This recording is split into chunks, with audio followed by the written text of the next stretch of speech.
Pernah nggak sih waktu lagi scroll-scroll media sosial, tiba-tiba iman kita diserang di kolom komentar?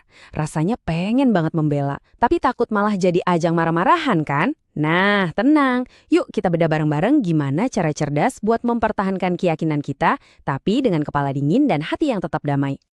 Komentar kayak gini, wah kayaknya sering banget kita lihat ya. Atau mungkin yang model lain.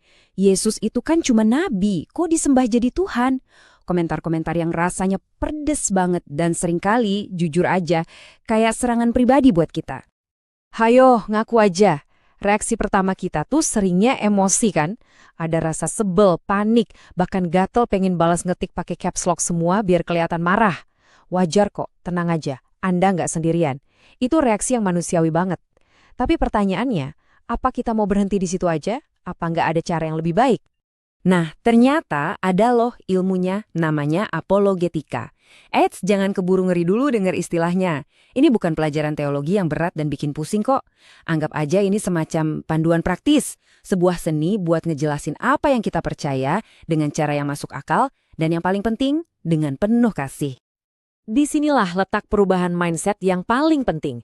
Kita itu sering banget kejebak pengen menang debat atau bikin lawan malu. Padahal tujuan kita yang sebenarnya kan jadi saksi yang baik, jadi terang, dan bantu meluruskan kesalahpahaman. Begitu tujuan kita lurus, percaya deh cara kita merespons juga bakal berubah total. Oke, jadi kita harus mulai dari mana?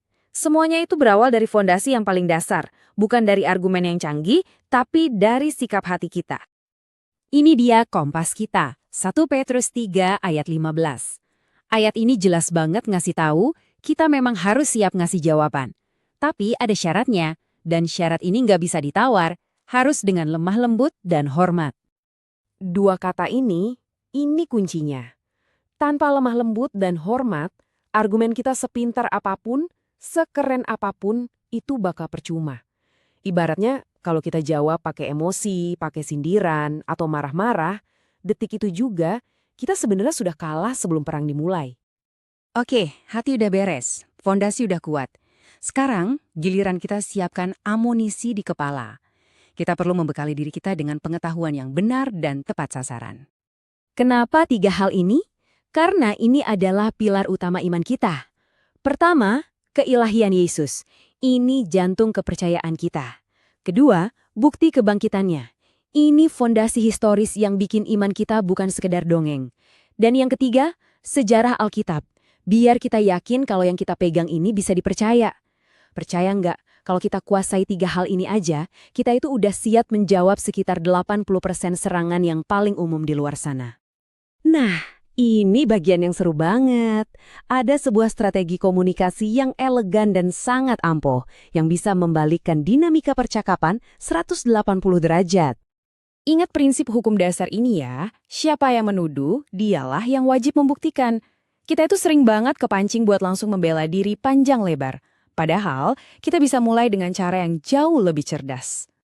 Coba deh lihat bedanya di layar. Respons yang umum itu ya langsung ngebantah, jadi defensif, terus nyerang balik. Tapi respons yang cerdas itu beda. Dia tenang, dia minta penjelasan dulu, dan mempersilahkan si penuduh buat membuktikan omongannya. Ini pertanyaan ajaib yang pertama. Jadi, waktu ada yang bilang Alkitab itu dipalsukan, coba balas dengan tulus. Oh ya? Menarik. Boleh tolong dijelasin apa yang kamu maksud dengan dipalsukan? Pertanyaan simpel ini memaksa mereka untuk jadi spesifik, dan seringkali mereka malah bingung sendiri karena tuduhan mereka itu sebenarnya nggak jelas dasarnya. Lanjut, ini pertanyaan ajaib yang kedua. Setelah mereka coba menjelaskan, tanyakan lagi. Oke, terus gimana ceritanya kamu bisa sampai ke kesimpulan itu? Pasti ada bukti atau data yang kamu temukan kan? Boleh dong di-share? Ini adalah cara yang sangat sopan untuk minta bukti. Dan seringkali, disinilah argumen mereka rontok. Karena ternyata cuma berdasarkan katanya-katanya. Lalu gimana kalau situasinya dibalik? Kita yang ditanya pertanyaan super sulit dan kita beneran nggak tahu jawabannya. Apa itu artinya kita kalah? Oh, sama sekali tidak. Teman-teman, mengakui kita tidak tahu itu bukan kelemahan. Justru itu adalah integritas. Orang akan jauh lebih respek sama kejujuran dan kerendahan hati kita untuk mau belajar, daripada sama sikap sok tahu yang defensif. Jawaban kayak gini malah menunjukkan kekuatan karakter kita. Jadi, setelah kita bahas soal fondasi hati, persiapan pikiran, dan strategi cerdas ini, mari kita coba rangkum dan satukan semuanya. Gampang kok buat diingat, cuma 4 langkah praktis.